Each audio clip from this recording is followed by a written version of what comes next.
ॐ श्रीराम राम रामेति रमे रामे मनोरमे सहस्रनाम तत्तुल्यं रामनाम वरानने। ॐ आपदामपहर्तारं दातारं सर्वसम्पदां लोकाभिरामं श्रीरामं भूयो भूयो नमाम्यहम्। Namaskar. नमस्कार। Today we read chapter 17 of Sundarakandam, which has 32 verses. His eyes filled with joy on beholding Sita surrounded by ogresses with hideous and deformed faces. While the moon was at the meridian, Hanuman mentally bows to Sri Rama and Lakshmana and remains hidden behind the boughs of the Shimsapa tree. आज हम सुंदरकांड के सप्तदशा सर्ग का पठन पाठन और श्रवण करेंगे। इसमें 32 श्लोक हैं। भयंकर राक्षसियों से घिरी हुई सीता के दर्शन से हनुमान जी का प्रसन्न होना। ततः कुमुदकण्डाभो निर्मलं निर्मलोदयः प्रजगाम नभश्चन्द्रो हंसो नीलमिवोदकम्। तदंतर वह दिन बीतने के पश्चात कुमुद समूह के समान श्वेत वर्ण वाली तथा निर्मल रूप से उदित हुए चंद्रदेव स्वच्छ आकाश में कुछ ऊपर को चढ़ आए। उस समय ऐसा जान पड़ता था मानो कोई हंस किसी नील जल राशि में तैर रहा हो। Then, at the end of the day, the moon, which looked like a cluster of water lilies and had risen quite stainless, ascended the cloudless sky like a swan swimming through blue waters. साचिव्यम् इव कुर्वन् स प्रभया निर्मलप्रभः चन्द्रमा रश्मिभिः शीतैः सिषेवे पवनात्मजम्।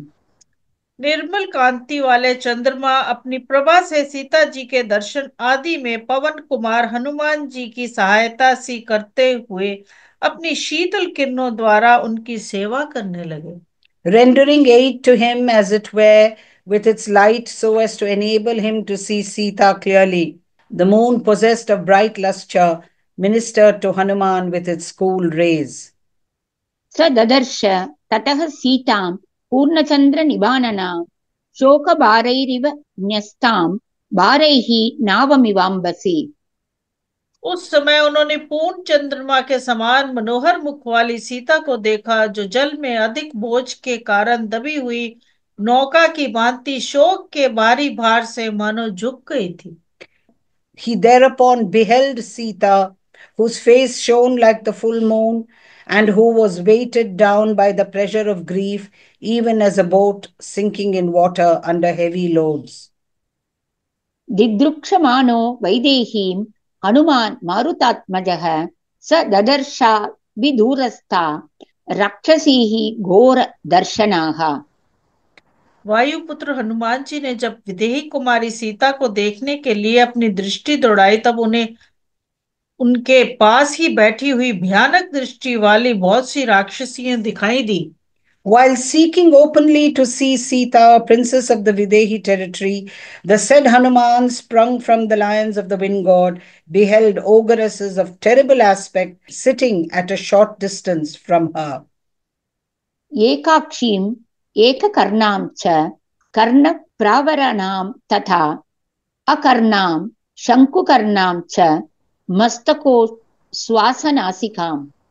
उनमें से किसी के एक आंख थी तो दूसरी की एक कान, किसी किसी के कान इतने बड़े थे कि वह उन्हें चादर की भांति ओढ़े हुई थी, किसी के कान ही नहीं थे और किसी के कान ऐसे दिखाई देते थे मानो खूंटी गड़े हुए हों। किसी किसी की सांस लेने वाली नाक उसके मस्तक पर थी। He found one of them single eyed, another with a single ear, a third using her extensive ears as a covering for her body, still another without ears, another with dart like ears, another with her nose for respiration on the forehead. अतिकायोत्तमाङ्गीं च तनुदीर्घशिरोधरां ध्वस्तकेशीं तथा केशीं केशकम्बलधारिणीम्। किसी का शरीर बहुत बड़ा था और किसी का बहुत उत्तम, किसी की गर्दन पतली और बड़ी थी, किसी के केश उड़ गए थे और किसी किसी के माथे पर केश उगे उगे ही नहीं थे। कोई कोई राक्षसी अपने शरीर के केशों का ही कंबल धारण किए हुए थी। Another with her head largely disproportionate, yet another with a thin, long neck, another with her hair fallen off, still another hairless, another wearing her hair as a blanket wrapped around her person, along with long ears and a brow. लम्बकर्ण ललाटां च लम्बोदर पयोदरां लम्बोष्टीं चिबुगोष्ठीं च लम्बास्यां लम्बजानुकाम्। किसी के कान और ललाट बड़े बड़े थे और किसी के पेट और स्तन लंबे थे, किसी के ओंठ बड़े होने के कारण लटक रहे थे और किसी की ठोड़ी ही सटे हुए थी, किसी का मुंह बड़ा था और किसी के घुटने। Another with protruding belly and breasts, another with protruding lips, another with her lips hanging over her chin, and another with a long face, and still another with protruding knees. ह्रस्वां दीर्घां च कुब्जां च विकटां वामनां तथा करालां भुग्नवक्त्रां च पिङ्गाक्षीं विकृताननाम्। कोई नाटी, कोई लंबी, कोई कुबड़ी, कोई टेढ़ी मेढ़ी, कोई बावनी और कोई विकराल, कोई टेढ़े मुंह वाली, कोई पीली आंख वाली और कोई विकट मुंह वाली थी। Another stunted, yet another tall, another humpbacked, another with a crooked body, yet another as a dwarf, another frightful, yet another with her face set awry, another with tawny eyes, and yet another with a deformed face. विकृताः पिङ्गलाः कालीः क्रोधनाः कलहप्रियाः कालायस महाशूलकूटमुद्गरधारिणीः। इतनी ही राक्षसियां बड़े बिगड़े शरीर वाली, काली, पीली, क्रोध करने वाली और कलह पसंद करने वाली थी। उन सब ने काले लोहे के बने हुए बड़े बड़े शूल, कूट और मुद्गर धारण कर रखे थे। Hanuman, the foremost of monkeys, saw ogresses who were deformed, those who were tawny, others who were dark complexioned, others who were irascible and fond of picking up a quarrel, and wielded big darts, mallets, and iron clubs. Varaha मृगशार्दूल महिषाज शिवामुखाः गज उष्ट्र हयपादाश्च निखत शिरसो अपराः। कितनी ही राक्षसियों के मुख सुअर, मृग, सिंह, भैंस, बकरी और सियरनों के समान थे। किन्हीं के पैर हाथियों के समान, किन्हीं की ऊंटों के समान और किन्हीं के घोड़ों के समान। किन्हीं किन्हीं के सिर कबंध की भांति छाती में स्थित थे, अतः गड्ढे के समान दिखाई देती थी, अथवा किन्हीं किन्हीं के सिर में गड्ढे थे।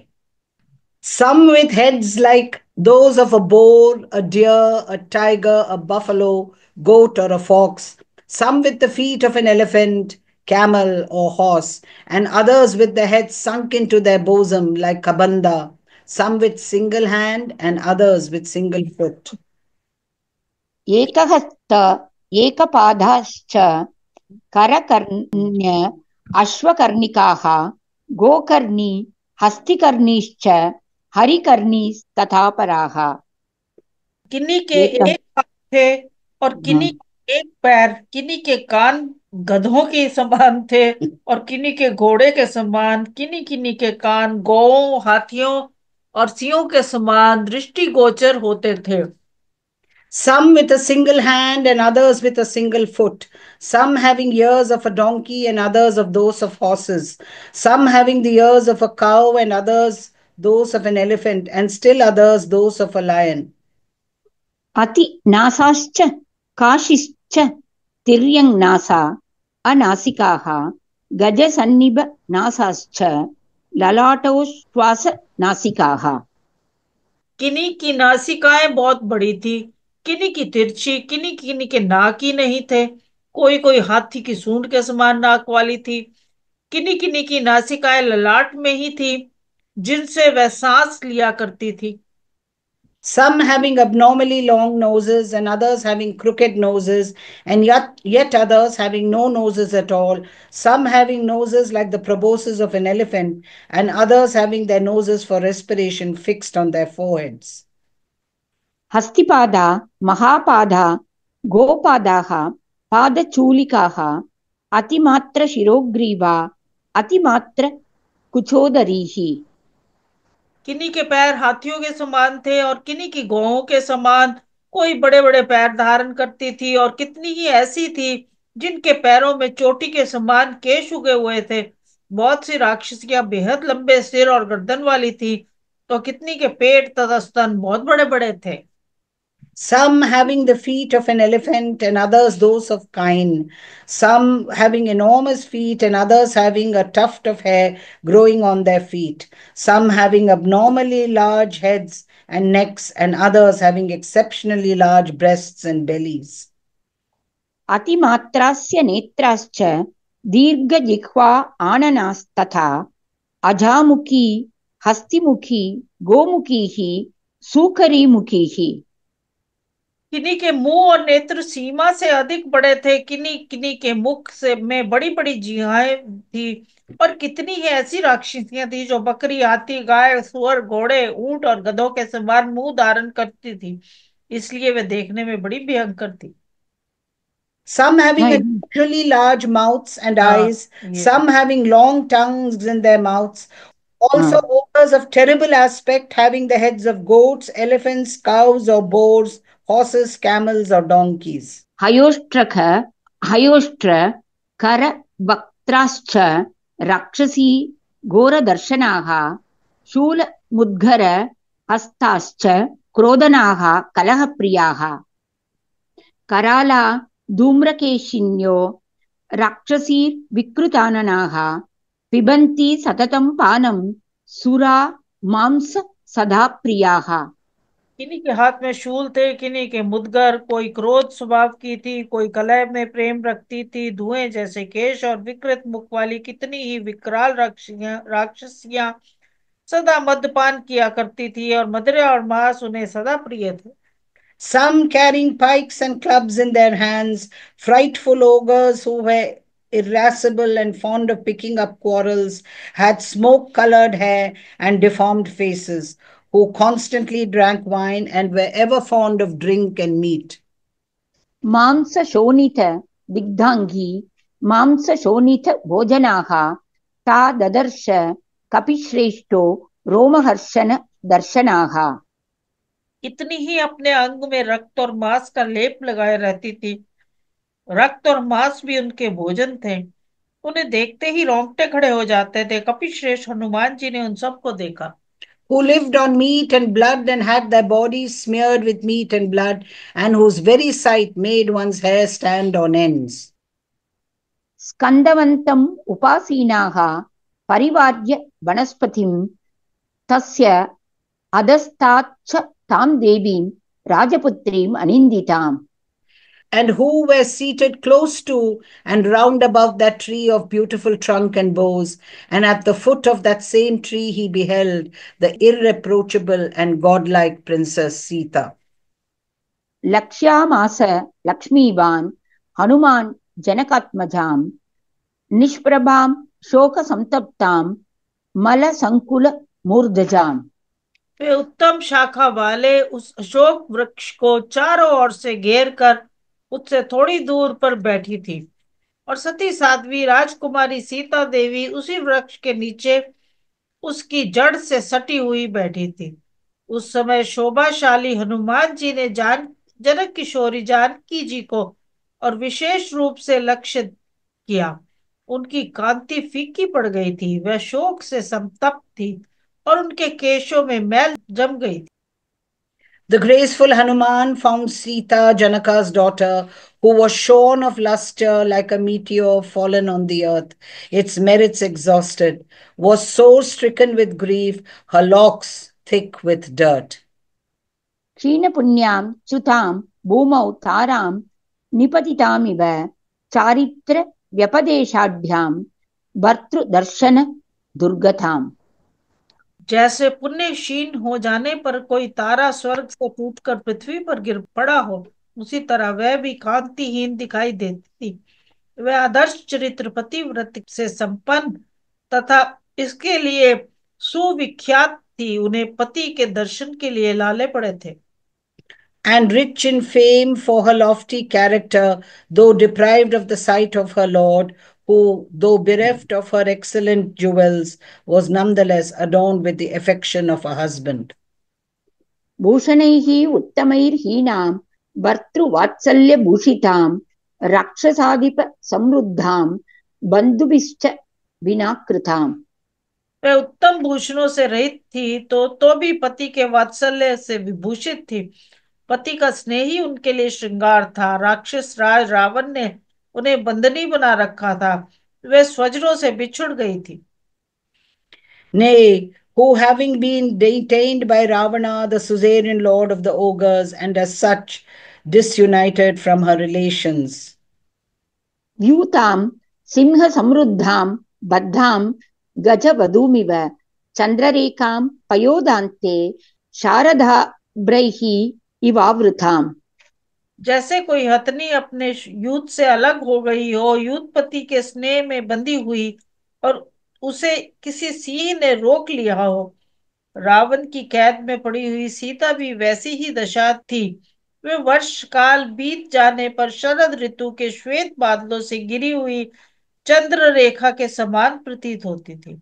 Resembling a female elephant separated from its herd, detained by a lion and tied with a cord of affection for her own herd, or the disk of the moon obscured by autumnal clouds at the end of the monsoon. क्लिष्ट रूपाम् असंस्पर्शाद् अयुक्तामिव वल्कलीं स तां भर्तृहिते युक्तम् अयुक्तां रक्षसां वशे। अशोक वणिका मध्ये शोकसागरम् आप्लुतां ताभिः परिवृतां तत्र सग्राहम् इव रोहिणीम्। जैसे वीणा अपने स्वामी की उंगलियों के स्पर्श से वंचित हो वादन आदि को की क्रिया अयोग्य अवस्था में मूक पड़ी रहती है, उसी प्रकार सीता पति के संपर्क से दूर होने के कारण महान क्लेश में पड़कर ऐसी अवस्था को पहुंच गई थी जो उनके योग्य नहीं था। पति के हित में तत्पर रहने वाली सीता राक्षसों के अधीन रहने के योग्य नहीं थी, फिर भी वैसी दशा में पड़ी थी। अशोक वाटिका में रहकर भी वे शोक के सागर में डूबी हुई थी। क्रूर ग्रह से आक्रांत हुई रोहिणी की भांति वे वहां उन राक्षसियों से घिरी हुई थी। हनुमान जी ने उन्हें देखा और वह पुष्पहीन लता की भांति श्रीहीन हो रही थी। Who, through lack of contact with a husband, had got faded in appearance like the untouched strings of a veena by its master and was reduced to a dumb state. Not by her, who was devoted to the good of her husband and had fallen under the sway of ogres, though not deserving it, who, though living in the midst of the Ashoka grove, consisting of trees which were supposed to by name to rid all who live in their midst of all grief, was nonetheless plunged in grief and was surrounded there by ogresses, even like the star Rohini fallen under the sway of some unpropitious planet. Hanuman found her there like a creeper divested of its blooms. ददर्श हनुमांस्तत्र लताम कुसुमामिव सा मलेन च दिग्धांगी वपुषा च अपि अलंकृता मृणाली पंकदिग्देव विभाति च न भाति च। उनके सारे अंगों में मैल जम गई थी, केवल शरीर सौंदर्य ही उनका अलंकार था। वह कीचड़ से लिपटी हुई कमल नाल की भांति शोभा और अशोभा दोनों से युक्त हो रही थी। Nay, graced with her body, which was clothed with a natural charm, even though unadorned, even though her limbs were stained with dirt, she looked charming as well as without charm, like a lotus fiber stained in the mud. मलिनेन तु वस्त्रेण परिक्लिष्टेन भामिनीं संवृतां मृगशाभाक्षीं ददर्श हनुमान कपिः। मैले और पुराने वस्त्र से ढकी हुई मृगशाप का नयनी भामिनी सीता को कपिवर हनुमान ने उस अवस्था में देखा। ताम देवीं दीनवदनां अदीनां भर्तृतेजसा रक्षितां स्वेन शीलेन सीतां असितलोचनाम्। यद्यपि देवी सीता के मुख पर दीनता छा रही थी, तथापि अपने पति के तेज का स्मरण हो आने से उनके हृदय में वह दैन्य दूर हो जाता था। कजरारे नेत्र वाली सीता अपने शील से ही सुरक्षित थी। Hanuman saw the dark-eyed young god-like Belle, Sita, with eyes like a fawn, and actually covered with a soiled and tattered cloth, wretched in appearance. Though undepressed in spirit, her confidence being restored by the thought of her husband's glory and protected by her own virtue. तां दृष्ट्वा हनुमान् सीतां मृगशावनिवेक्षणां मृगकन्यामिव त्रस्तां वीक्षमाणां समन्ततः दहन्तीमिव निःश्वासैः वृक्षान् पल्लवधारिणः संघातमिव शोकानां दुःखस्य उर्मिमिवोत्थितां तां क्ष्मां सुविभक्ताङ्गीं विनाभरणशोभिनीं प्रहर्षम् अतुलं लेभे मारुतिः प्रेक्ष्य मैथिलीम्। के नेत्र मृग क्षणों के समान चंचल थे। वे डरी हुई मृग कन्या की भांति सब और संशक दृष्टि से देख रही थी।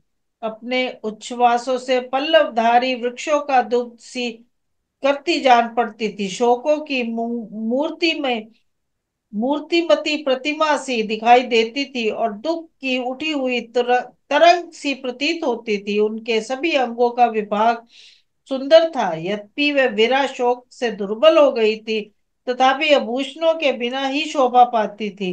इस अवस्था में मिथिलेश कुमारी सीता को देखकर पवन पुत्र हनुमान को उनका पता लग जाने के कारण अनुपम हर्ष प्राप्त हुआ। Hanuman, son of the wind god, derived immense and excessive joy on beholding the celebrated Sita, that princess of Mithila who was lovely to look at, whose eyes resembled those of a fawn, and who was looking all around timidly like a frightened fawn, who was burning, as it were, with her sighs the trees bearing leaves, nay, who was a personification of griefs, as it were, and resembled a towering wave of sorrow, who was emaciated and had well proportioned limbs, and who looked charming even without ornaments. हर्षजानी च सो अश्रूणि तां दृष्ट्वा मदिरेक्षणां मुमोच हनुमांस्तत्र नमश्चक्रे च राघवम्। मनोहर नेत्र वाली सीता को वहां देखकर हनुमान जी हर्ष के आंसू बहाने लगे। उन्होंने मन ही मन श्री रघुनाथ जी को नमस्कार किया। Hanuman shed tears born of joy on beholding that lady with maddening eyes, and saluted Sri Rama, son of the Raghu, on that happy occasion. नमस्कृत्वा अथ रामाय लक्ष्मणाय च वीर्यवान् सीता दर्शन संहृष्टो हनुमान् संवृतो भवत्। सीता के दर्शन से उल्लासित हो श्री राम और लक्ष्मण को नमस्कार करके पराक्रमी हनुमान वहां छिपे रहे। Having bowed down to Sri Rama and Lakshmana, the powerful Hanuman, who was overjoyed at the sight of Sita, then went into hiding once more behind the bows. इत्यार्षे श्रीमद् रामायणे वाल्मीकिये आदिकाव्ये सुन्दरकाण्डे 17 सर्गः।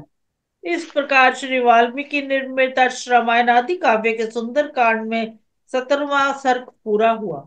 Thus ends Canto 17 in the Sundara Kandam of the glorious Ramayana of Valmiki, the work of a rishi and the oldest epic. Om Shri Rama Rama Rameti Rame Rame Manorame Sahasranama Tattulyam Rama Nama Varanane Om Apadam Apartaram Dataram Sarva Sampadam Lokabhiramam Shri Ramam Bhuyo Bhuyo Namamyam।